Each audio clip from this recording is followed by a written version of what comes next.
어떤 학자들은 이 창세기를 형제 간의 경쟁의 역사로 보기도 합니다. 실제로 창세기를 보면 가인과 아벨의 경쟁과 갈등, 그리고 이삭과 이스마엘의 경쟁과 갈등, 그리고 에서와 야곱의 경쟁과 갈등, 요셉과 그 이복 형들과의 경쟁과 갈등을 기록하고 있습니다. 그들이 빚어낸 삶의 이야기는 긴장과 아픔과 슬픔이 진하게 배어 있는 것을 우리가 봅니다. 한 부모에게서 태어난 형제들이 서로 의지하면서 돌보면서 함께 살아가야 되지만은 현실은 그렇지 못했던 것입니다. 부모의 사랑을 독차지하기 위해서, 혹은 다른 형제가 그 부모님의 사랑을 인정을 받을 때 마음은 아프고 슬프고 분노하며 절망합니다. 그래서 형제에게 공격적이 되거나 태행적인 모습을 볼 때가 많습니다. 이렇게 형제 간의 경쟁과 갈등은 어쩌면 타락한 인간의 죄성, 그 죄의 모습이 아닌가 싶습니다. 그래서 이 지구촌은 지금도 전쟁과 갈등과 아픔, 그 슬픔이 계속되고 있는 것 같습니다. 쌍둥이 동생 야곱에게 장자의 명분을 빼앗기고 또 아버지 이삭에게 받아야 할 축복을 빼앗긴 에서는 자기도 축복해달라 하며 아버지 앞에서 통곡을 합니다. 마흔이 넘어서 두 아내를 가진 에서가 아버지 앞에서 지금 대성 통곡을 하고 있는 것입니다. 하지만 아버지 이삭은 다음과 같이 축복할 뿐이었습니다. 창세기 27장 39절부터 40절을 보면 이렇습니다. 그 아버지 이삭이 그에게 대답하이르되 내 주소는 땅의 기름짐에서 멀고 내리는 하늘 이슬에서 멀 것이며 너는 칼을 믿고 생활하겠고 내 아우를 섬길 것이며 내가 매임을 벗을 때에는 그 멍에를 내 목에서 떨쳐버리리라 하였더라. 에서의 눈물이 안타깝습니다. 칼을 의지하며 사는 사람 에서의 눈물입니다. 분노가 있습니다. 회한이 그에게 가득합니다. 에서는 칼을 믿고 사는 사람이었습니다. 칼의 노래를 부르며 사는 사람이었습니다. 하지만 칼은 하나님과 우리를 멀어지게 할 뿐입니다. 이 사순절의 여정 속에서 우리가 버려야 할 것이 있다면 그것은 바로 힘에 대한 숭배입니다. 칼에 대한 숭배입니다. 칼의 노래입니다. 에서의 칼처럼 여겨지는 세상적인 힘이 자꾸만 우리를 하나님과 멀어지게 만듭니다. 하나님을 찾지 않게 만듭니다. 기도를 하지 못하게 만듭니다. 예배를 드리지 못하게 만들어버립니다. 축복의 가치를 절하시킵니다. 의미 없게 여기게 만들고 있는 것입니다. 사실 칼의 노래를 부르며 사는 세상에서 칼을 놓기는 쉽지가 않습니다. 칼을 의지한다는 말은 내 힘, 내 능력으로 산다는 것을 말하는 것입니다. 에서의 눈물은 칼을 의지한 자의 눈물이 되고 있습니다. 우리 주님께서 말씀하셨습니다. 칼을 의지한 자는 칼로서 망한다. 돈을 의지한 자는 돈으로 망한다. 인기를 의지한 자는 인기로 망한다. 예쁨을 의지한 자는 예쁨으로 망한다. 하나님 외에 다른 것을 의지하고 숭배하며 쫓는 인생은 그것을 위하여 망한다는 그런 말씀인 것입니다. 로마의 12군단보다 더 되는 하늘 군대를 쓰실 수 있는 분이 예수님이셨잖아요. 예수님은 하늘 군대를 동원하지 않으셨습니다. 십자가의 길을 가셨고 십자가로서 승리를 거두셨습니다. 그래서 주님께서는 우리에게 칼로서 승리할 것이 아니라 십자가로서 십자가의 노래를 부르고 구원의 노래를 부를 것을 우리에게 요구하고 계십니다. 여러분, 골로새서 2장 15절 말씀 함께 보겠습니다. 시작. 통치아들과 권세들을 무력화하여 드러내어 구경거리로 삼으시고 십자가로 그들을 이기셨느니라. 아멘. 십자가로서 그들을 이기셨느니라. 십자가의 예수님, 우리의 모든 죄를 짊어지시고 십자가의 길을 걸어가셨습니다. 그리고 우리에게 참된 승리, 참된 구원을, 참된 생명을 우리에게 주셨습니다. 십자가의 승리를 보여주신 겁니다. 히브리서 12장 16절, 17절 말씀 같이 한번 보겠습니다. 자, 시작.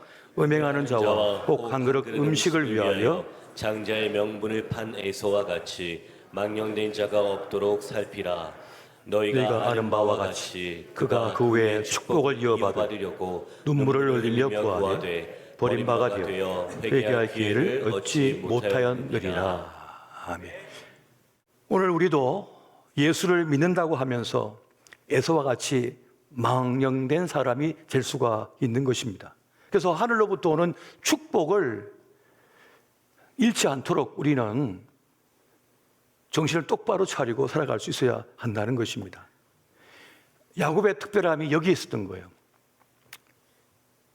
야곱의 강함이 여기에 있었던 것입니다. 장자의 명분과 아버지 이삭의 축복을 대하는 태도가 야곱은 전혀 달랐습니다. 완전히 달랐습니다. 축복의 위대함, 그 강력한 힘을 에서는 가볍게 봤습니다. 하지만 야곱은 매우 무겁게 본 거예요. 야곱은 진지했습니다. 진짜로 보았습니다. 물론 형 에서의 장자 명분을 탈취하고 아버지의 축복을 가로챈 야곱의 삶은 평탄치 않았습니다. 고난의 연속이었습니다. 보호막과 같은 아버지의 집을 도망쳐서 나와야 했습니다. 그의 삶의 여정은 척박했습니다. 하지만 야곱은 담담하게 그걸 다 받아들입니다. 대가를 지불하고 있는 거예요. 대가를 지불했습니다. 그만큼 귀하다는 거죠. 여러분, 사실 우리는 공짜가 없는 세상을 살아가고 있습니다. 여러분, 공짜 있습니까? 이 세상에 공짜는 없습니다. 다 대가를 지불한 겁니다. 나보다 앞서 달리고 있다고 해서 부러워만 할 필요 없어요. 앞서 달리는 사람은 달리는 만큼 대가를 지불하고 있는 겁니다.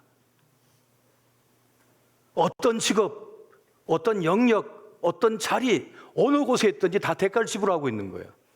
그냥 되는 것은 하나도 없습니다. 내 몸으로 다 그 세월을 살아내면서 대가를 지불하고 있는 거죠. 그냥 된 건 없잖아요. 마찬가지로 야곱도 형 에서의 축복을 가로챘기 때문에, 그것을 얻었기 때문에 그에 대한 대가를 그의 삶을 통하여 지불하고 있었습니다. 하지만 그는 묵묵히 그 길을 걸어갑니다.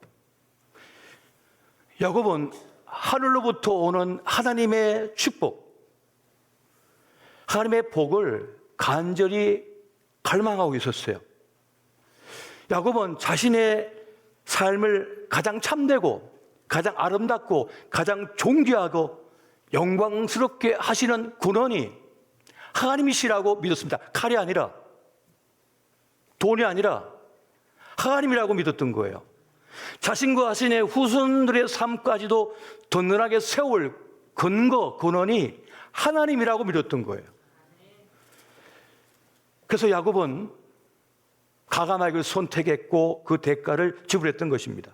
미움받을 용기를 가졌어요. 버림받을 용기를 가졌어요. 그 대가를 지불합니다. 그만큼 그는 강렬한 열망을 가진 사람이었던 것입니다. 야곱은 아버지 이삭의 축복을 받음으로 말미암아 하나님의 언약 속에 들어가서 자신의 삶을 가장 아름답고 존귀하게 만들어내고 싶었던 겁니다. 여러분, 아버지 이삭이 야곱을 좋아했습니까? 에서를 좋아했습니까? 에서를 좋아했잖아요. 에서를 더 아꼈잖아요. 자랑스러웠고, 그리고 맏아들이고, 그래서 축복을 하기 위해서 너 들에 나가서 짐승을 잡아서 요리 맛있게 해서 가져오라. 내가 그걸 맛있게 먹고 흡족한 마음으로 축복하리라. 그랬단 말이에요. 야곱은 부르지도 않았어요. 그런데 형처럼 변장을 하고 와서 축복을 받고 간 다음에 에서가 찾아왔잖아요. 근데 그 축복의 내용을 보십시오. 그 축복의 내용을 보십시오. 마음대로 할 수 없는 겁니다. 축복은. 마음 생각으로만 하는 게 아니에요. 그 축복을 한번 보십시오. 거기에 보면은 우리가 생각하는 것 이상의 가치가 있는 거예요. 그게 뭡니까? 너는 칼을 믿고 생활하겠고 네 아우를 섬길 것이며 네가 매임을 벗을 때에는 그 몽에를 내 목에서 떨쳐버리리라. 내 주소는 땅의 기름짐에서 몰고 내리는 하늘 이래서 몰 것이며. 이게 축복입니까? 뭡니까? 아끼는데도 이렇게밖에 축복할 수 없었다는 거예요. 뭘 말하는 거죠? 마음대로 축복할 수 없다는 겁니다. 하나님께서 이삭을 통하여, 아버지 이삭을 통하여 야곱을 축복하셨고 지금 에서를 축복하신 거예요. 이것을 야곱은 알았다는 겁니다. 야곱은 이것을 알았기 때문에 그걸 갈망했던 거예요. 그걸 원했던 거예요. 그 강렬한 열망이 야곱을 만들어 갔던 거예요. 이것이 하나님의 언약 안에 있는 야곱의 모습이었습니다. 야곱은 축복을 받음으로써 하나님의 언약 안에 들어가서 살고 싶었습니다. 자기 삶을 새롭게 만들어가고 싶었던 거예요. 약한 나, 몸이 약한 나, 지혜롭지 못한 나, 능력 없는 나, 돈 없는 나, 배경 없는 나. 세상에서는 F죠. 그런데 그런 세상의 영역이 아니라 하나님의 영역 속에서 새로운 차원 속에서 살겠다는 거예요. 이것이 다가 아니라 말이에요. 이것이 이 세계가 다 아니라는 거예요. 나는 여기에 속하지 않겠다는 겁니다. 이걸 넘어선 다른 차원의 삶을 살겠다는 거예요. 다른 가치의 삶을 살겠다는 거예요. 이것이 바로 야곱의 열망이었던 겁니다. 힘 없는 야곱, 부족한 야곱, 약한 야곱이 가진 열망이었다고요. 그런 결국 하나님의 언약 안에 들어가서 하나님의 구원의 역사 속에 한 부분을 차지해 버립니다. 그것이 바로 야곱의 갈망이었던 거예요. 어느 날 예수님께 야고보와 요한의 어머니가 찾아옵니다. 그러면서 이렇게 요구합니다. 주님, 당신의 오른편에 한 아이를, 왼편에 또 한 아이를 세워주십시오. 그때 주님께서 이렇게 말씀하시죠. 마태복음 20장 22절 23절 같이 한번 보겠습니다. 자, 시작. 예수께서 대답하여 이르시되 너희는 너희가 구할 것을 알지 못하는도다. 내가 마시려는 잔을 너희가 마실 수 있느냐? 그들이 말하되 할 수 있나이다. 이르시되 너희가 과연 내 잔을 마시려니와 내 좌우편에 앉는 것은 내가 주는 것이 아니라 내 아버지께서 누구를 위하여 예비하셨던지 그들이 얻을 것이니라. 아멘. 예수님께서 주시는 말씀 핵심은 이겁니다. 너희는 너희가 구하는 게 뭔지 모르고 있다. 하지만 내가 너희에게 주는 잔을 마시게 될 거다. 그런데 내 오른편과 왼편은 내가 결정하는 것이 아니라 하늘의 아버지께서 결정하신 자가 앉게 될 것이다 라고 말씀을 하십니다. 사도행전을 보면 초대교회의 첫 순교자, 사도 중에 첫 순교가 발생합니다. 바로 그것은 요한의 형제 야고보였습니다. 사도행전 12장 1절 2절 말씀 같이 한번 보겠습니다. 시작. 그때 헤롯 왕이 손을 들어 교회 중에서 몇 사람을 헤아려 하여 요한의 형제 야고보를 칼로 죽이니. 야고보가 사도 가운데 첫 순교자가 됩니다. 주님의 한편에 서는 영광을 그가 누리게 되었던 겁니다. 그리고 교회사를 보면 야고보의 형제 요한은 11명의 사도들이 모두 순교를 다 당한 뒤에 끝에 12번째로 밤모섬에서 순교를 당하게 됩니다. 하나님께서는 초대교회 사도들의 첫 순교자로 야고보를 허락하십니다. 그리고 12제자 중에 마지막에 요한을 허락하십니다. 그들의 요구에 주님께서 들어주신 거예요. 우리가 갈망하고 원하고 주님 앞에 나를 드리기를 진짜 구할 때 주님께서는 응답하신다는 거예요. 주신다는 것입니다. 이것이 축복을 선택한 야곱을 이스라엘로 삼으시는 하나님의 선택이요, 이것이 믿음의 신비가 되고 있는 것입니다. 여러분, 축복의 사람이 된다는 것은 무슨 말인가 하면 바로 언약 안의 삶을 선택한다는 것을 말하는 것입니다.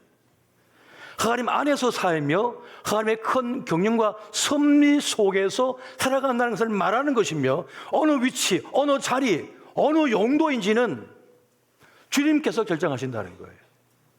그런데 그 부르심에 영광이 있다는 거예요. 존재의 영광이 있는 것입니다. 가치가 있는 것입니다. 그리스도 예수의 사람들, 우리는 어떤 사람들입니까? 바로 하나님의 언약 안의 삶을 살겠다고 다짐한 사람들입니다. 선수한 사람들입니다. 결의한 사람들입니다. 그것이 바로 그리스도 예수의 사람들의 모습인 거예요.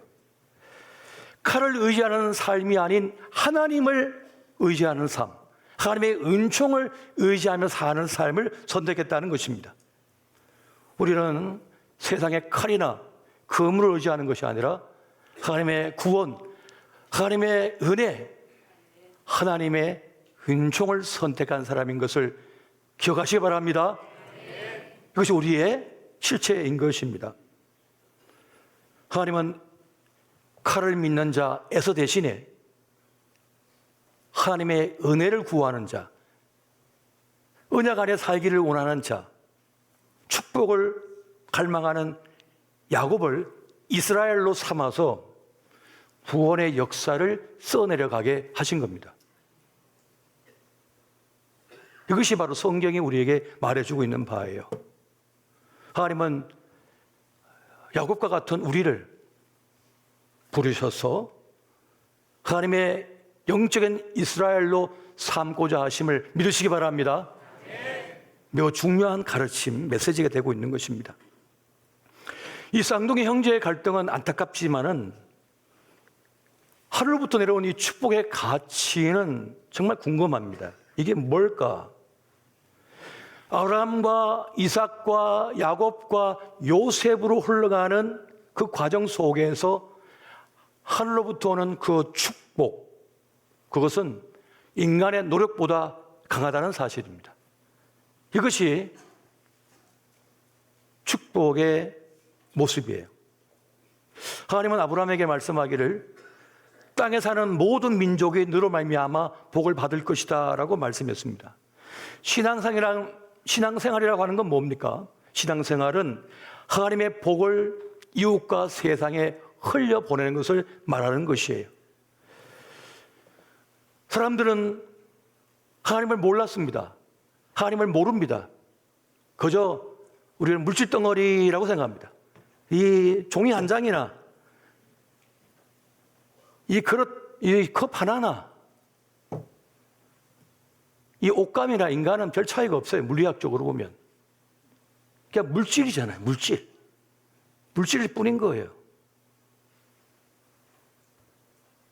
그 힘겨운 중에도 자식들을 먹이기 위하여 자기 배는 골아가면서 자식들에게 밥상을 내오는 어머니가 있습니다. 그런데 물리적으로 보면, 유물학적으로 보면, 유물론적으로 보면 뭡니까? 물질덩어리일 뿐이에요. 정성이 어디 있고 희생이 어디 있습니까? 그냥 물질덩어리지. 과연 그것이 인생입니까? 그게 삶의 의미가 됩니까? 그것이? 누군가 사랑하는 마음이 생겨서 그를 위해 대신 죽었다. 그거 그냥 뇌에 어떤 물질이 흘러가지고 감각을 갖다가 자극시켜서 한 것뿐이다. 여러분 그렇게 살고 싶습니까? 인생을? 그런데 세상과 다른 말을 성경을 하고 있는 거예요. 인간은 물질만이 아니다 말이에요. 인간은 영적인 존재라는 거예요. 영혼이 있다라고 말씀합니다. 이게 전부가 아니라고 말씀하고 있잖아요. 그러니까 세상과는 다른 말을 하고 있는 거예요. 교회는. 성경은 다른 말을, 다른 가치를, 다른 세계를, 다른 영광의 삶을 말하고 있는 거잖아요. 우리는 바로 이것을 믿고 이것을 따르는 사람이라는 것이에요. 그래서 하나님을 모르는 사람들이 아브라함을 통해서 하나님을 깨닫고 이삭을 통하여 무신론자, 불신자들이 이삭의 모습 보고 아비멜렉이 너는 하나님께 복을 받은 자다라고 말하잖아요. 인간의 이성과 논리와 합리로는 도무지 납득할 수 없는 일이 있으니까 야곱을 통해서 배우는 것이고 요셉을 통해서 또 배우잖아요. 보디발 장군이 요셉을 보니까 하나님은 계시다라고 고백하잖아요. 하나님을 몰랐던 인생들이, 그저 물질덩어리로만 알고 있던 인생들이, 돈이면 사람을 얼마든지 버리고 파는 사람들이, 칼이면 모든 게 된다고 생각했던 사람이 전혀 다른 삶을 사는 거예요. 누굴 통해서? 하나님의 사람들을 통해서. 너는 세상에 복이 될지라는 이 말씀은 바로 이것입니다. 우리를 통해서, 교회를 통해서 사람들이 하나님을 깨닫고 영혼을 갈망하게 되고 하나님 나라를 꿈꾸게 되었다는 것입니다. 이삭은 하나님의 압도적인 은혜를 받고 살아갔습니다. 야곱은 이것을 봤던 거예요. 여러분 창세기 26장 12절 13절 말씀 같이 한번 보겠습니다. 시작. 이삭이 그 땅에서 농사하여 그의 100배나 얻었고 여호와께서 복을 주심으로 그 사람이 창대하고 왕성하여 마침내 거부가 되어. 똑같이 농사를 지었는데 100배나 얻었대요. 이건 은혜의 개입이거든요. 하나님의 개입하심이거든요. 세상은 무조건 1 더하기 1은 2가 아닙니다. 1 더하기 1은 2라고 하는 것은 수학에나 있는 것이지, 산수에나 있는 것이지, 진짜 인생은 모릅니다. 그런데 하나님의 은혜의 개입은 사람의 삶을 완전히 바꿔버릴 수 있다는 거예요. 그렇게 하나님께 복을 받은 우리는 축복의 사명을 받았습니다. 축복의 사람은 하나님께 복을 받고 또 누군가를 축복하는 사람인 거예요. 그래서 축복의 사람은 누군가를 축복하는 사명을 가진 사람인 것입니다. 그리고 다른 사람을 누군가를 축복하는 것을 사명으로 받은 사람, 그 삶을 실천하려고 하는 사람은 생의 아름다움을 맛보게 됩니다. 생의 기쁨을 맛보기 시작합니다. 누군가에게 힘을 주고 용기를 주고 은혜를 끼치게 되면 그 사람이 살아나는 것을 통해서 큰 기쁨과 삶의 영광을 맛보게 되고요. 또 하나님께서는 그러한 우리에게 더 큰 힘과 더 큰 능력과 은혜를 베풀게 되는 것입니다. 그리고 우리는 나에게 잘하는, 호의를 베푼 사람에게 잘하는 것이 아니라, 축복하는 것이 아니라 나에게 악담을 하고 나를 미워한 사람이라 할지라도 악을 악으로 갚는 것이 아니라 은혜로 갚고 그를 축복할 때 그도 살려내지만 나도 살아나게 되는 것입니다. 그 미움의 감정에서, 저주의 감정에서 벗어날 수 있거든요. 그를 축복함을 통해서 말이죠. 그래서 축복의 사람은 자기도 살고 다른 사람도 살려내는 그런 삶을 사는 사람인 것입니다. 여러분, 이제부터 하늘로부터 오는 축복을 사모하시기 바랍니다. 누군가 자꾸 축복하세요. 누군가에게 은혜를 끼치십시오. 누군가 살려내는 일에 힘을 내십시오. 오늘 그러한 축복의 사명을 우리가 받았으니 그 멋진 길을 걸어가는 저와 여러분 되시기를 예수 이름으로 축원드립니다.